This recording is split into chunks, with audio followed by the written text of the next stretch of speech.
Today I'm going to show you how to make gorgeous handmade birthday cards. These ideas include DIY greeting cards you are going to love making. Hi, I'm Lisa and I'd love to welcome you here to Lisa's Stamp Studio. You're not going to want to miss the free project sheet that I'm going to provide for you. It's going to be linked down in the video description below and pinned as the first comment, so it's easy for you to find. I cannot wait to teach you these amazing 3 cards. Let's get started.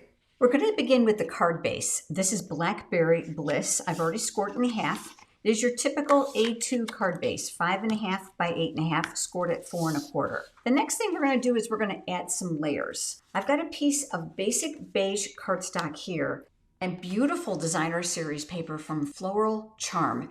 Double-sided like most of the Stampin' Up! Designer series paper, and I'm calling your attention to this side specifically for another layer that we're going to do. I'm going to go ahead and place it on my silicone craft sheet. That will keep liquid glue, hot glue, and adhesive from sticking to my work surface. Just use my precision glue press and going to add that here. Some products that I'm using are not Stampin' Up! Products. They are approved affiliates, and you'll find them on my website under Shop Craft Room Favorites. I'm going to slide this base off to the side, and let's work on this layer. You'll recall the back side of this designer series paper was a really pretty pink color. What I did is I cut a piece of it and then I embossed it with the Glass & Gardens embossing folder. I love how this turned out because you'll see how the designer series paper crackles a little bit under the stress of the embossing folder, which adds to the vintage feel of my card. I have a piece of pecan pie cardstock here and I'm going to border these. So let's go ahead and work on the silicone craft sheet once again. Now, if you're like me and you hate getting your fingers dirty, let me introduce you to these reversible tweezers. Again, not a Stampin' Up! Product, but I absolutely love them because they aid me with my paper crafting. They allow me to hold those tiny pieces without getting my fingers all dirty. That now is going to be bordered on here. So I'm going to leave just a small little border here at the top. Now, once I have those in place, I'm going to go ahead and I'm going to come back to this layer because I want to add another piece. Again, from the designer series paper. This time I used a die set that's quite abundant. It's called Party Banners, and you're going to see how big and graduating these sizes are. I love them because they're great for cards, and then of course they're large enough to go into 3D projects. So you can actually make a party banner. You're going to be able to find this and all the other Stampin' Up! Products in my online store. I die cut that from the designer series paper here, and we're going to go ahead and we're going to adhere this now to those layers that are underneath me. And I'm going to place this up here near the top left corner. I'll take these layers now and I'm going to add some liquid glue to the back side. This is a little bit wider now that I've added the cardstock, so it's easier to hold. That now will go here across the top of the banner, leaving a little of that area exposed. Now I can see I already have a small boo-boo. Do you see it? I cut this the wrong size, but I'm going to give you a great tip because it's probably happened to you as well. Tip number 1, whenever you have embossed paper, flip it over and rub to get your adhesive and glue and tack from the back side.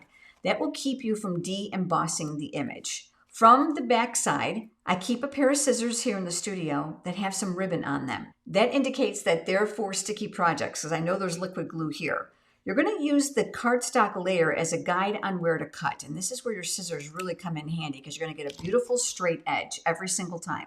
This now is going to come here to the card base and we're going to add some liquid glue.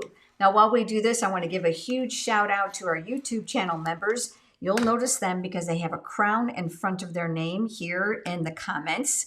They support Lisa's Stamp Studio for just 99 cents a month. In exchange, they also get custom badges and emojis and the opportunity to buy exclusive merchandise that we have designed. Now let's talk about the focal point. I have a piece of basic white cardstock here, and I'm using pecan pie ink for this. This is not something I typically do, and I experimented, and I was thrilled with how it came out. I pulled out this beautiful floral image, and it came from the Charming Day bundle, Stamps and Dies. I'm going to go ahead and I'm going to ink this up in the pecan pie ink and stamp that here. I'm going to be using alcohol-based markers. Now, I'm not going to color the whole thing because I have one finished for you, but I want to give you a couple tips on what I did. I found a myriad of colors that actually match the designer series paper. Now, I know I showed this in a previous video on different flowers, but I'd like to go over it for those of you that are brand new here. I'm using the dark Blackberry Bliss, and I'm preferring to use the brush tip for this. Again, I'm just going to be doing one petal. So I'm just going to come right around here where I know that the flower will be the darkest. Now, while that looks extremely dark right now, there's a couple things you need to know. Alcohol-based markers need time to process, which means the alcohol base in the color needs time to evaporate. If you place more colors down on here, it's going to start to bleed. And that is especially important because I chose pecan pie ink. Now, this is a dye-based ink, and typically alcohol markers are used with a water-based ink because the water and alcohol don't cause bleeding. But as long as you give this some time, you're good to go. What I like to do is I like to give that time and work on another section. So here I'm just going to do one petal for you, and this is light crumb cake. I am not worried about covering the entire image. In fact, I have found that if I've left some white areas, it leads a little credence to highlighting. Now that this has had some time to dry, I'm going to come over to the next darkest shade, which in my case is going to be the light berry burst. And I'm just going to pull some of that dark into light. Now, how much you want to shade and how much you want to add is completely up to you. Again, the secret is to allow these to process. And while it does, I'm going to come in with the light pecan pie Stampin' Blends marker, and I'm going to add a little color just to one side of that leaf. While brown leaves are probably not very popular, they match with the designer series paper, and that is what's leading me into designing this just like this. Coming back here to my flower, I'm using light fresh freesia. And now what I'm going to do is I'm going to pull everything down. My biggest tip for you is not to go crazy. You need to give this time to process so that you can actually determine how much more blending you need to do. Coming back here to the leaf, if you want a little bit more shadowing, I'm coming in with the dark crumb cake and coming in here. That's going to need time to process as well. The more blending that you do as time permits, the more shadowing you're going to get. One of the other things I want to introduce you to is the color lifter. And I think this is an overlooked product, and I think it's really important. This is straight alcohol, but what it's going to do is it's going to lighten up areas of your petal. So let me show you one time. I'm just going to come in here and I'm going to add a little bit more shadowing by bringing that color down and stretching it out further. Again, it's going to need time to process. And while it does, I'm going to come back to that light crumb cake and I'm going to bleed these colors together and out so they look a little bit more blended. Once this has had time to process, if it's too dark for you, you can come in and you can reverse lighten the image, which means I want it lighter on the outside, darker on the inside. Do not oversaturate the image because that little alcohol lifter is actually going to process more color than you think it's going to do. Now this has a coordinating die, and I did go ahead and die cut that before you joined me, and this is what we ended up with. Our card is also going to need a greeting, and I did this ahead of time. I stamped the greeting from another stamp set using Blackberry Bliss ink. Now this is the beauty of Stampin' Up! Products, is that color coordination, where the ink matches the cardstock, the designer series paper, and so on. I used the Nested Essentials dies to die cut my greeting, and I'm going to flip that over and I'm going to use a few dimensionals on the back side so that we can elevate this image. I'm going to go ahead and then just pierce the backing here, and then what we're going to do is we're going to determine where we want this. In my case, I want to create some visual interest here between the top and the bottom of these layers, so I'm going to add that here. We're going to flip this over as well, and we're going to grab a few more dimensionals, and we're going to make sure that this is well balanced for mailing. We'll remove those adhesive backings, and we'll go ahead and we'll take our flower now, and we're going to strategically position that. You're going to want to make sure you don't cover up your greeting. Now, while embellishments such as gems may not be necessary, I could not resist. I'm using the purple shimmer gems. I like to write the name of the colors inside the lid because it makes it a lot easier for me when I'm designing. Down here at the bottom, you'll see the beautiful berry burst color. So I'm going to go ahead and choose one of the bigger ones. I'm going to place that here near the bottom. I'm going to take a smaller one and we'll place that on a slight angle. And then finally, we'll take one more and we're going to bring that all the way up here near the top and give them a good push because they have glue dots already on the back. And there is our finished card. The layout for this card can be substituted with any stamps and dies and coloring medium that you choose. This card includes incredible little angles that are going to be easy for you to make using pieces of scrap designer series paper or cardstock and your paper trimmer. Let me show you how. I'm using a piece of 3/4 inch by 3 3/4 inch cardstock. I am going to be cutting this on an angle. Now my paper trimmer has a clear cutting guide, which makes this very, very easy to use. You're going to need to cut from opposite corners. I'm going to recommend that you cut them all the same way so that if you're using designer series paper, the papers will be going in the correct direction. I recommend Designer Series paper if you're using it that doesn't have a direction. That's going to make it a lot easier for you. I'm going to do top left to bottom right. I'm going to pivot it inside that black track where I know the blade is going to travel.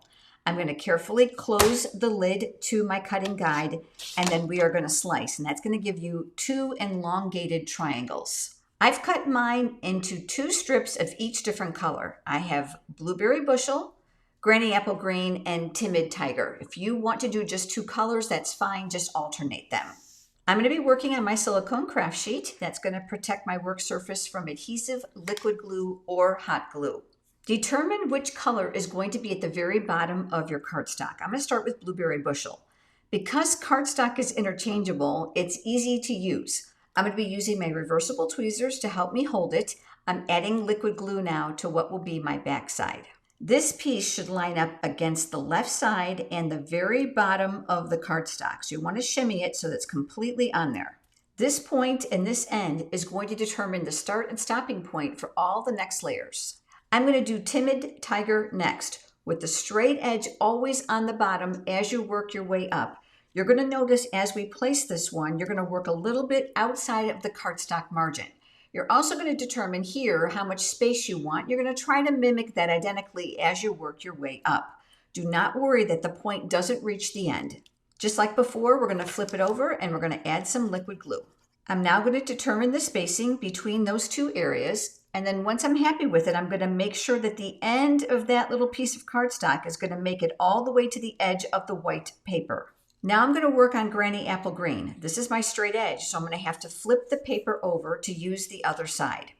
Once again, we're going to flip it upside down and we're going to add a thin layer of liquid glue. I'm going to gauge this, so I know that some of this is going to hang off the edge. What I'm looking for visually is that these points are about equal. I want to make sure that I'm staying just outside the cardstock area. We're going to go ahead now and repeat this exact same pattern up to about 1.5, even 1 inch from the top, depending on the size greeting you're going to use.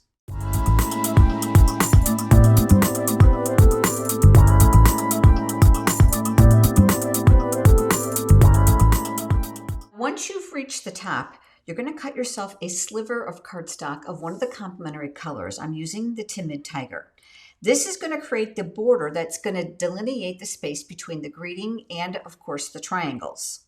We're going to go ahead and we're going to flip this over and we're going to add some liquid glue to the strip. This now is going to go across the top of this last triangle. You're going to want to move it down a little bit so that top triangle is a little bit thinner, and it's going to give you ample space to stamp the greeting that you've selected. Now, once that's finished, what you're going to do is make sure everything is pressed down really well and it's stuck. And from the back side of the cardstock, you're going to use a pair of scissors and you're going to cut away the excess. I prefer my scissors versus my trimmer. I find that I can get a lot closer and create a more accurate cut. The next step is to add the greeting. My greeting is coming from Simply Said. I love that they're simple with mixed fonts and not gender specific. I'm going to be using the coordinating Blueberry Bushel ink pad. Let's ink up the greeting, and that's going to get stamped here at the top. My card base is 4 1/4 by 11. I did score it in half before you joined me. Let's go over that crease with the bone folder. I'll go ahead and I'll flip this over and I'm going to add some liquid glue, but it's also a great time for you to add a simple embellishment. Now, if you think embellishments don't work on manly cards, I'm here to tell you that they can work famously, and I've got a great idea for you. I'm going to bring in my basic rhinestones. Did you know that you can use your alcohol-based markers to color these? Now, I did do a few here ahead of time. I want to show you how easy it is to create custom colors for any of your cards. If you're using Stampin' Blend's alcohol-based markers, make sure you're always using the thinner tip or the chisel tip of the marker. You're going to start at the top and provide small circular motions and then come around the outside perimeter. Because it's alcohol-based, you can add more than one layer of color, which means darken it up. I always like to use the dark of the 2 colors in the same color collection because I find that it's going to cover this translucent area a lot better. And then I'll come back over this again and we'll provide a little bit extra color. Very, very important. The ink that's on here is on cellophane, so it doesn't tend to dry right away. So you need to be very careful when you're picking these up, which is why I colored a couple of these here ahead of time. I love to use my Take Your Pick tool for this. It has a putty tip so that I can pick up the embellishment easy. I'm going to place one here aside the greeting to pull your eye across. I'll take the green one and I'll place that one here. And then of course the timid tiger or the orange one up here on an angle. It's a very simple and masculine card. It would be great for any male of any age. We're going to begin with the images for this card. This is a really fun bundle. It is called Tractor and Company, and it comes with the coordinating dies. Though the reason I love the dies is you've got some great accessories in here to decorate the tractor. Whether you choose to stamp it or die cut the tractor, you'll find that there's lots of seasonal uses for this bundle. I'm going to begin with a scrap piece of basic white cardstock, and I'm using Darling Duckling ink. I've pulled out the image from the stamp set of the tractor body itself. I'm going to go ahead and I'm going to ink that up, and I'm going to stamp that here. On a separate piece of cardstock, we're going to do a little bit of additional stamping. This is all from the same stamp set. This is the actual trailer. I'm inking this up in the same color, and I'll stamp that here. I'm going to be using Secret Sea ink. This is a new in color along with the Darling Duckling. And there is a seat image for the tractor that's in the stamp set. And we'll go ahead and we'll stamp that here. I'm going to be using basic gray for the tires. You're going to find that there's two different size tires. There's a large one and then there's a smaller one. So we're going to need one large one for the tractor. And since we're doing the trailer as well, we're going to need another small one and of course two for the trailer. Finally, I'm using Crumb Cake ink because I'm going to do a couple hay bales. I've got the image here. I'm going to go ahead and we're going to ink that up in the Crumb Cake ink, and we're going to stamp several of these. In my case, I'm going to do 3. Since there are separate dies for all the images, you can go ahead and do a vast majority of the die cutting all at the same time. I love to use the post-it labeling and cover-up tape. This is going to tack down your die across the image onto the cardstock so that nothing moves out of place. But to save time, I've done that ahead of time. We're very quickly going to put this tractor together because I want to show you how easy it is. Now there's a tool that I found extremely helpful, and it's these reversible precision tweezers. Now I have these linked for you on my website under Shop Craft Room Favorites. I'm going to be using the precision glue press, and I love this because the glue comes out nice and easy and nice and thin. Here at the back of the tractor, we're going to use the large tire. So I'm going to go ahead and I'm going to adhere that here right to the frame. We're going to do the exact same thing now with the front tire. Just a little bit of glue along that edge is all that you need. I find it's easier to lift the tractor than it is to lift the small tires. The next step is the actual grill and the steering wheel. And again, you can see how amazing this precision glue press is because it allows me to get right inside those little tiny areas. If you have too much glue, you can tap it on your silicone craft sheet where adhesive, liquid glue, and hot glue will not stick to it, and then attach it here. Next, we have wheel wells. Let's talk about adhering these. I'm going to flip them over. I'm going to add a little bit of glue here to the back side, and these are going to fit over the tire and the back side of the tractor. I'll do the exact same thing now with the front. And then finally, we have the seat. I find the easiest thing to do is to add a little bit of glue here at the bottom of the seat where it's white, and then I can actually navigate this behind here on the tractor like so. Finally, we've got some hubcaps for this, and we're going to add a little bit of liquid glue behind both of these, and these are going to go right around the center of the tires. Now that that's been put together, let me show you the trailer. It's exactly the same thing, so I didn't see a reason to show you 2 times, but I'm going to actually do a little bit something extra on this one. So I'm going to move that off to the side, and I've pulled out a greeting from the stamp set. I'm going to be using the Secret Sea ink for this, and the words read, "It's your birthday." I'm going to go ahead and I'm going to ink those up, and I'm going to stamp those here at the top of the trailer. Remember those 3 hay bales? I'm going to choose one of those to stamp some additional verbiage. This is the word hay, H-A-Y, with little quote marks around it, and I thought this was perfect for the trailer. That's going to go here. Now that we have the pieces put together, let's go ahead and assemble the card. I'm using Secret Sea cardstock for the base. This is 5.5 by 8.5. I'm going to be using a layer of cloud cover cardstock. I thought this looked perfect for the background. Now I'm going to add some glue. This is going to leave a narrow margin on the card base. Next, I have a piece of Designer Series paper. Now the Designer Series papers with Stampin' Up! Are double-sided, and I find that quite convenient because one side is theme and the other side is generic, meaning you can use it for lots of things. Because it's designer series paper, I'm going to tear it, which is going to leave a white core. I'll use my thumb and index finger here as a guide, and I'm going to pull towards me. I'm not worried about making this perfectly straight because I want it to look more like the ground or the dirt. This piece now is going to get adhered here to the bottom. We're going to add a little bit of liquid glue to the back side. Here's a tip for you. If for some reason you decide that you want your elements tucked behind it, make sure that the liquid glue doesn't extend past the top ½ inch of the edge. That'll allow you to easily slide the images in if you choose. Here with the trailer, we're going to add the hay. I'm going to use my Take Your Pick tool, and I'm going to align this first piece where I want it. So I'm going to add a little bit of liquid glue here down at the bottom. We'll lift up that trailer, and we're going to adhere it here so it'll fit nicely inside. I'll take the next piece and I'm going to add a little bit of liquid glue here down near the bottom. And because I know that the hay bales are rather large, we're going to have to stagger these. So this one's going to go on a slight angle, a little extra liquid glue on this third hay bale, and this time it's going to go here on the side, which will make them appear to be stacked inside the trailer. Now, while we only added glue at the bottom sections, if you're concerned about these areas lifting, this is where the precision glue press is a champ. So you can go ahead and add just a little bit of glue here and attach them in any other places you might need them. We're going to take the two images now and we're going to flip those over, and we're going to grab some dimensionals. We're going to make sure that these are well balanced for mailing, and we're going to adhere them randomly here to the back of the image. Those smaller areas here we're going to talk about in just a moment, and we're going to do the exact same thing now here with the trailer and the hay bales. Because I'm concerned about these narrow areas sagging with mailing, I'm going to come in with my mini dimensionals. I took a pair of scissors and I cut those mini dimensionals in half while they're right here on the paper. Now that they're smaller, I can go ahead and I can pick them up with my Take Your Pick tool, which extends my reach, and I can add those to the little narrow areas that are here on the image, which will ensure that this is not going to sag during mailing. We'll go ahead now and remove those paper backings using the Take Your Pick tool's paper piercing tool attachment. As I mentioned, the dimensionals will not stick to the silicone craft sheet, so we can start by working with one end at a time.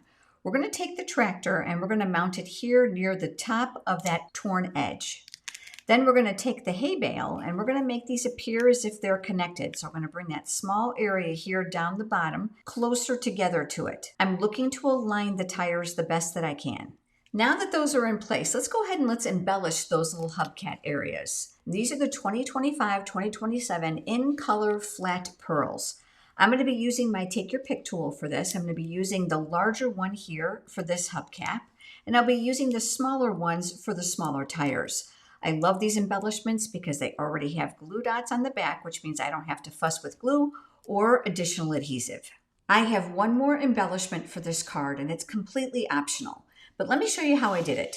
I'm going to bring in some grid paper here to protect my work surface. And I die cut one of the banners from the die cut set. You can see that it doesn't have any color to it. So I decided to use my Stampin' Blends markers.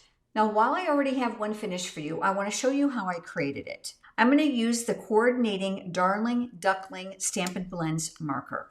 I'm going to choose the center one here because that's going to allow me to hold it down. I'm making a line across the top to delineate where the string might be. I'm going to skip over now to the Secret Sky, which is also the same color that we've used for the card base. And I did alternate these colors. Once the alcohol base of the marker has evaporated, you can come in with the dark shade and you can add just a little bit of shading to that area. And I just created a nice strong line. Now, when it's all finished, it's going to look like this. I'll use those reversible tweezers one more time and we'll add a little bit of glue here to the back side. This now I'll add underneath the grill of the tractor. And there you have it, a really simple and cute birthday card. Whether you're looking to make one for the outdoorsman in your life or perhaps even a child, and maybe you just want something a little bit with a flair to it and colors of your choice.